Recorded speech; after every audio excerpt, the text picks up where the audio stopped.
Muy bien, vamos a ver dentro de las responsabilidades especiales lo que es la responsabilidad de la persona jurídica, que tuvo una evolución importante en el derecho.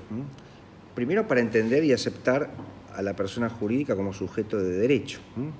Tuvo gran desarrollo la discusión sobre la naturaleza jurídica de las personas jurídicas y hubo distintas teorías para aceptar que la persona jurídica era efectivamente sujeto de derecho. Está la teoría de la ficción, que la desarrolla Savigny, básicamente, que sostiene que el único sujeto natural de derechos y obligaciones jurídicas es el hombre.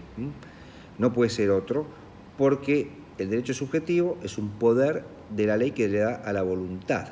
¿Se acuerdan que para Savigny el derecho subjetivo es un poder de la voluntad?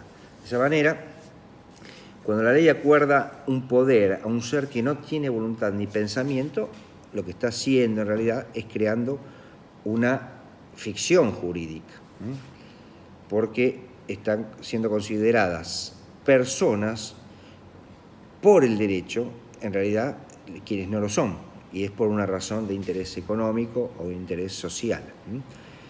Así que la teoría de Savigny es la primera que aparece y la verdad que se la criticó bastante, ¿no? Porque no resolvía bien los problemas de responsabilidad por hechos ilícitos, porque si no había voluntad, no podía responder por un hecho ilícito, ¿no? No había culpa. Así que ahí la teoría fue muy criticada.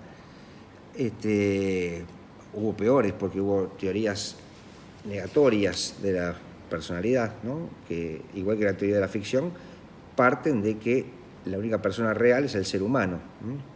Entonces, las personas jurídicas son simplemente patrimonios afectados al cumplimiento de determinados fines.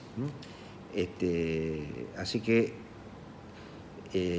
no puede haber personalidad jurídica en lo que es un sujeto que no sea la persona. Así que niegan directamente la posibilidad de que pueda existir personalidad jurídica en algo que no sea una persona humana.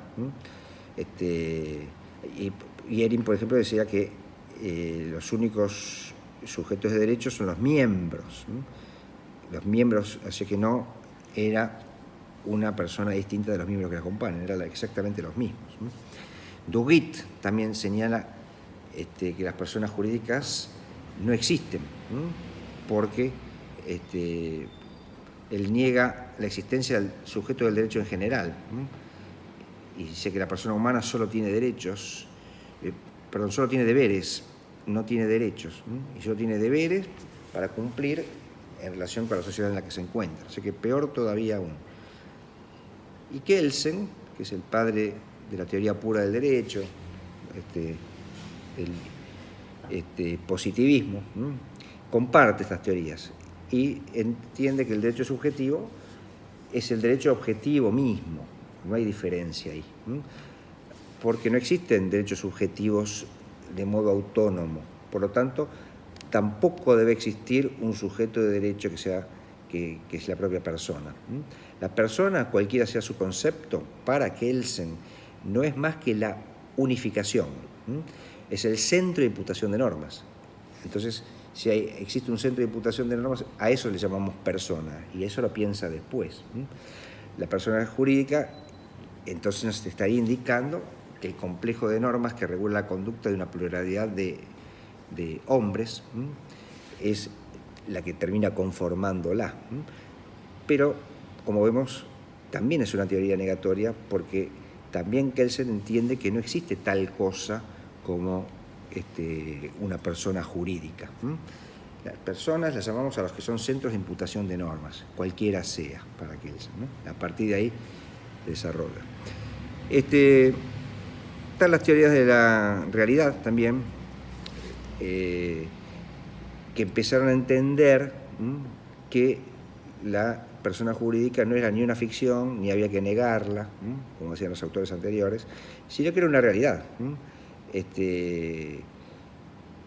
la teoría más aceptada, que es la teoría organicista, garantice, entonces, parte de la base que las asociaciones, las sociedades, son organismos reales, que tienen voluntad y por lo tanto sujetos de derecho.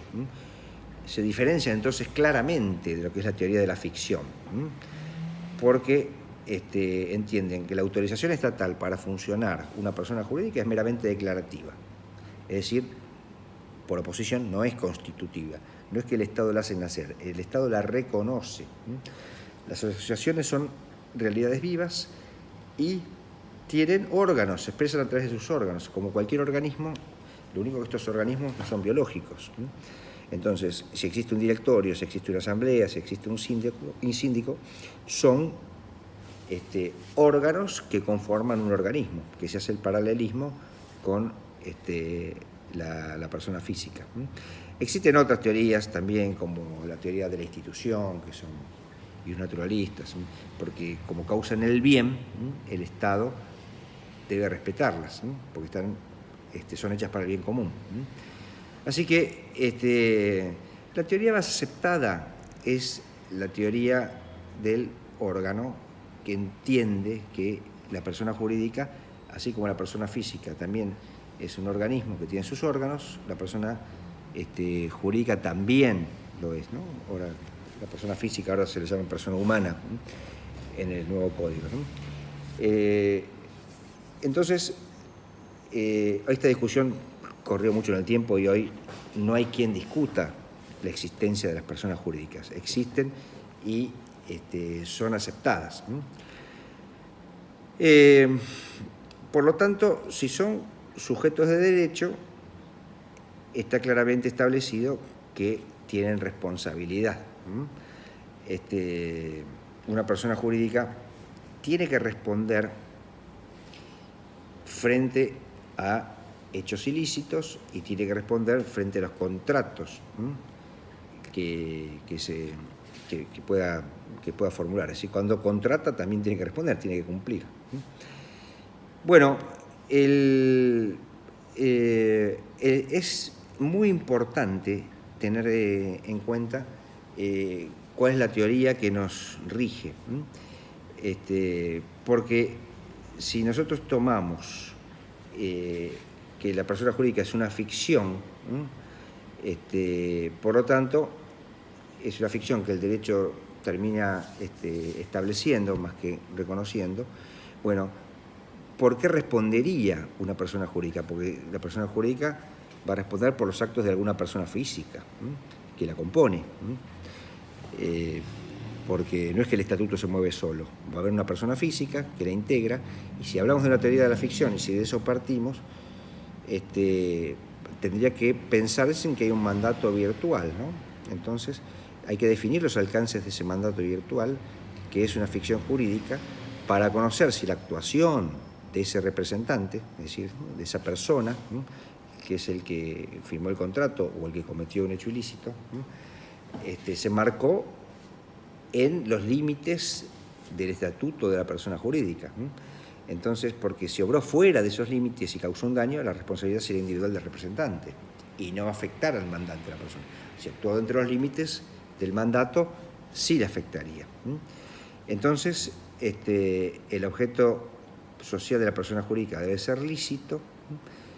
Cuando los integrantes de la persona jurídica causaban un daño a terceros, entonces aparecía la imposibilidad de que hubieran podido causarlo si actuaban dentro de los límites del mandato.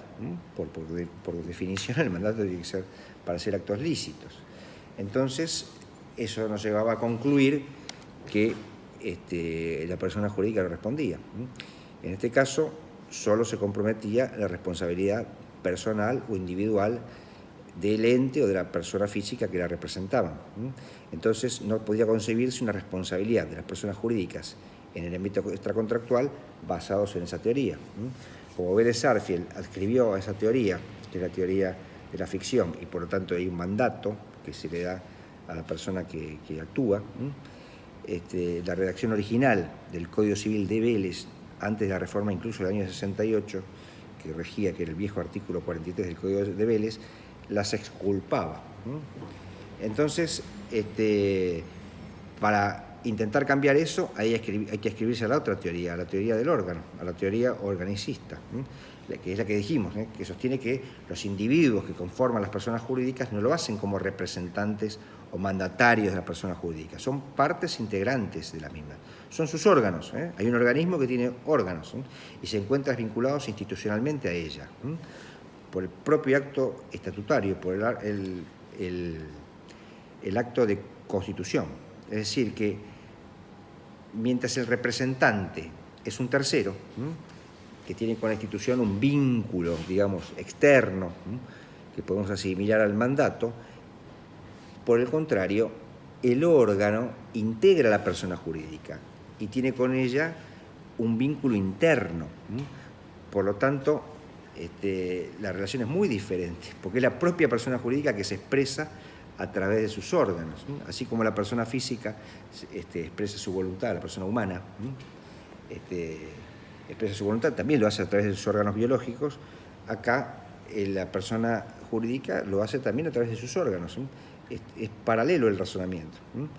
Entonces ahí empieza a pensarse en que puede haber responsabilidad.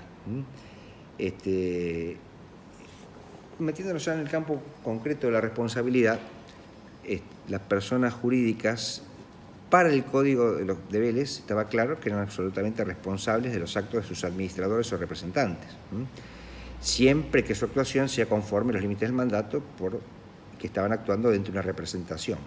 Recuerden que Vélez adscribía a la teoría de la ficción.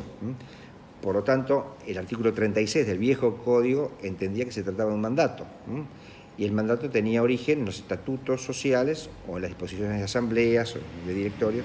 Entonces, actuaba dentro de los límites del mandato, la persona jurídica tenía que responder. En cambio, en el caso de la responsabilidad extracontractual, como vimos, Vélez le negaba la acción de daños contra las personas jurídicas. El viejo artículo 43 literalmente establecía así, que no debían responder, aunque decía incluso, aunque quienes las integren como miembros, actuando en común, o quienes las administren individualmente, hubieran cometido delitos para beneficiarlos. Eso es lo que decía claramente el Código. Por lo tanto, las personas jurídicas no respondían. Esto, por supuesto, que acarreaba injusticias, todo basado en que no se había adoptado la teoría del órgano, se había adoptado la teoría de que era una ficción y por lo tanto había un mandato, bueno, lo que vimos. Entonces hubo varios juristas que empezaron a entender que si no respondían las personas jurídicas por la responsabilidad extracontractual, primero que el mundo era muy injusto y después que no se iban a vincular en el mundo de relación, porque si son irresponsables, ¿quién se quiere vincular con ellas? ¿Quién las quiere dejar andar? Por más que no hablemos de responsabilidad contractual.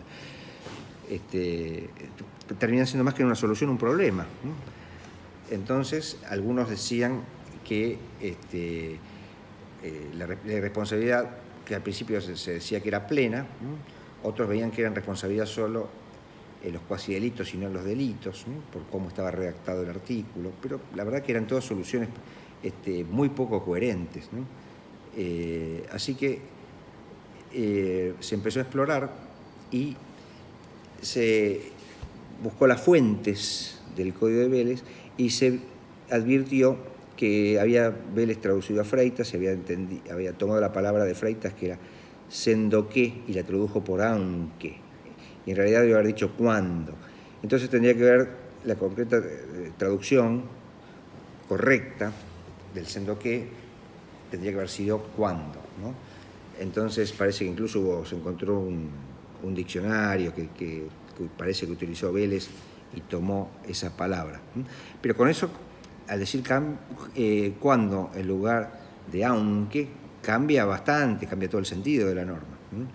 Entonces las personas jurídicas no respondían cuando sus miembros en común o sus administradores individualmente hubiesen cometido delitos penales que redundaran en beneficio de ellas, pero sí van a responder en los demás supuestos. Bueno, todo esto generó una evolución doctrinaria importante y hacia 1968 ya nadie sostenía la interpretación literal del artículo 43, que las exculpaba. Todo basado en la teoría ficcionista, ¿no? De la ficción. Entonces, en el año 68 se reforma el artículo 43 y las personas jurídicas a partir de ahí empiezan a responder claramente, ¿no? Como dice la ley.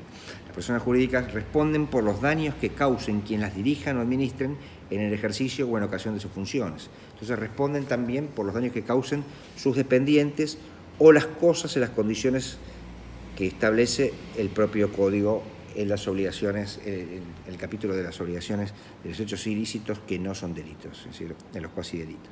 Por lo tanto, ahora, a partir del año 68, responden claramente las personas jurídicas por los daños que causan quien las dirigen o administran en ejercicio o en ocasión de sus funciones. Fíjese que es amplísimo el tema de la responsabilidad, porque ¿qué significa en ejercicio y en ocasión? Que es más amplio que en ejercicio de sus funciones. El Código Civil y Comercial ahora toma o recoge buena parte de lo que estableció Vélez en materia de personas jurídicas. Hay algunos cambios porque amplía y le da calidad a personas jurídicas antes a otras que no la tenían. Por ejemplo, el consorcio de propiedad horizontal hoy tiene personalidad jurídica que antes no la tenía. Y hay también algunos cambios que se dan en la Ley General de Sociedades para tener claramente